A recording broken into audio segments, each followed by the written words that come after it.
Hello, all you incredibly attractive people. Welcome back to Gratuitous Sets.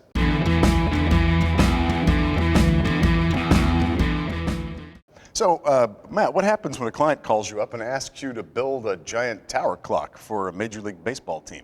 Step one is you take the job. Step two is you figure out how to do the job. Exactly right, because we've never built a giant tower clock before. We have now. It worked out. Spoilers. I think that was in the name of the video, so you probably figured that one out. By the way, this thing is massive. When you're like, oh, that's a big clock. It's got like a 2-foot diameter. No. The actual clock part of this is an 8-foot diameter. The whole frame is 16 by 12. It's all steel, and it's burly, and it's heavy, and it's kind of bomb-proof. It's going to have to hang in a stadium for years and years and run forever, so we have issues. Well, not anymore. Well, I do. Lots. There's a bit of weathering we're going to have to do to this guy once we're finished, because the client asked for a clock that was built in 1972. And it's not 1972. Spoiler alert. I tried the time machine. Didn't work. It's not a fluid. Anyway, the clock is made to look as though it was built in 1972, was used in the original stadium, was then packed away, left in storage, maybe spent a bit of time in the desert, and so it's got a little bit of a Fallout 4 vibe to it, which I'm really enamored with. I think it's more Fallout New Vegas with the desert. You got a point. Yeah. It's a bad point. I've got like montage all over my hands. Oh. Oh, God. Oh.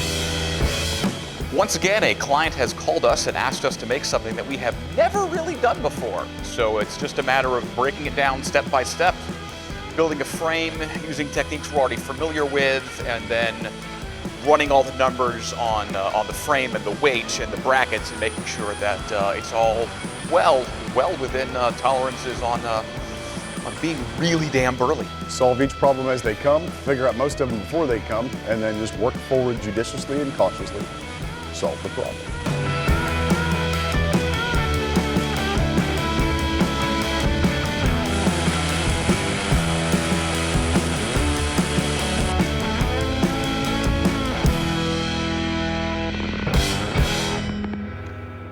In order to cut the sheet metal out in the baseball perimeter, we used an air nibbler, which is basically an incredibly powerful hole punch. If you can imagine taking a hole punch and just hole punching and barely moving forward as you go, it would leave little crescents, little razor crescents, because it's sheet metal. That go everywhere. Yeah. But it is using the sort of neck surface of this thing as a bearing, almost like a router. We're basically able to route the perimeter excess material away from that baseball shape. So when I made the template, which we did out of MDF, I made the template 0.2 inches smaller than the final piece to allow for that little bit of offset.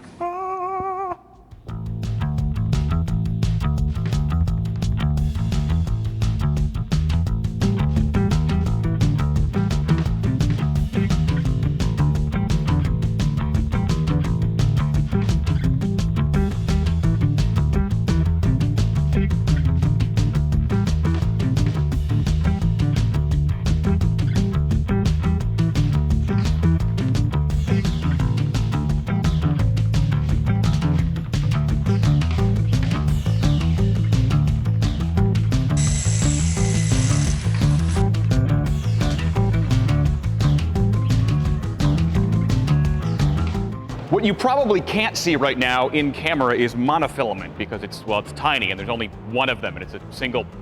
Anyway, on the first one over here for Texas, I did my measurements and I laid out some painter's tape.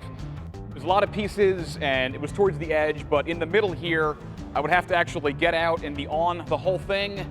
It's a welded steel frame. It'll probably be fine, but I'd rather not have to be standing in it. So I've done my tick marks from each side of our frame here, and I've got a little piece of monofilament running probably invisibly from this clamp to that one that's probably out of frame over there. And that gives me a good line, so once we get our words, we can put them on there. I have my starting point. We can just lay that down. Unfortunately, this baseball font is just too whimsical, so none of the letters are on the same line. So it'll be a little massaging on that one, but for everything else in this, it's just a nice kind of Arial, italics, whatever type of font. So those are laying out real nice. And as evidence that I do trust my own welding, here I am standing on the frame. It was fine, because it's welded steel. The clock spanned about 10 feet between two work tables, so that's standing in the middle of that span. So it's fairly rigid. The entire clock probably weighs about 1,000 pounds.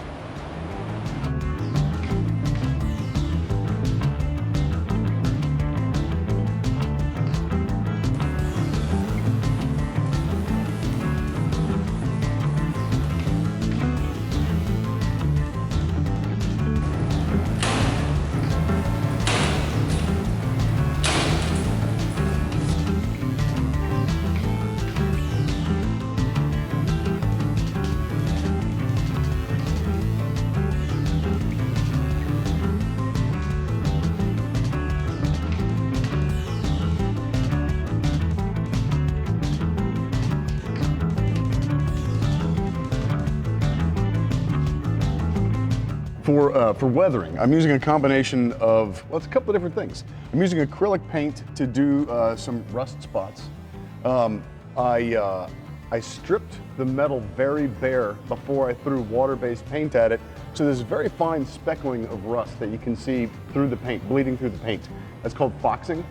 I've got pieces where I stripped out the actual paint and then treated it with muriatic acid. That gives me this really nice sort of mustard bloom around the rust spot and a really nice clean actual rust spot.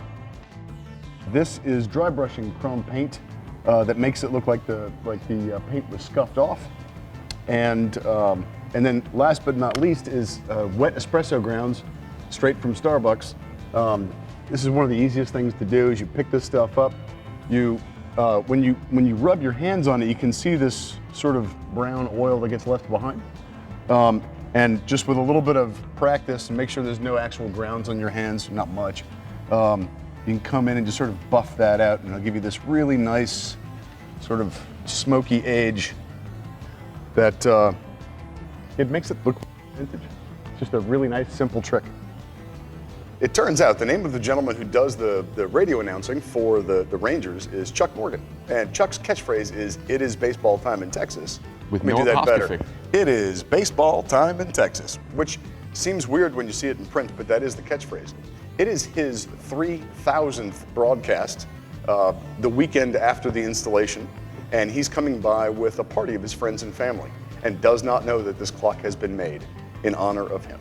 Although I think 3,000 games is only like 2 seasons in baseball. 2.5. They play a lot. Yeah. Not this year, though. No.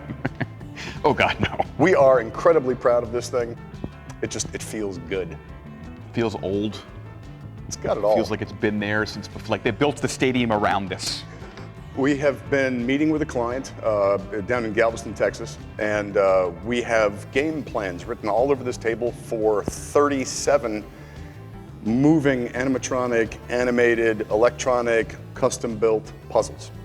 So we have some content coming. Lots of content coming at your face. So if you like the content, then put a ring on it. You know, push the button, make us happy, all that kind of stuff, because we like you. I did say you were attractive people at the beginning of this thing. Hope you cut that. Chad's kind of funny looking. Guys, we'll see you very soon. And it's good seeing you again. I'm really belchy right now. Wow.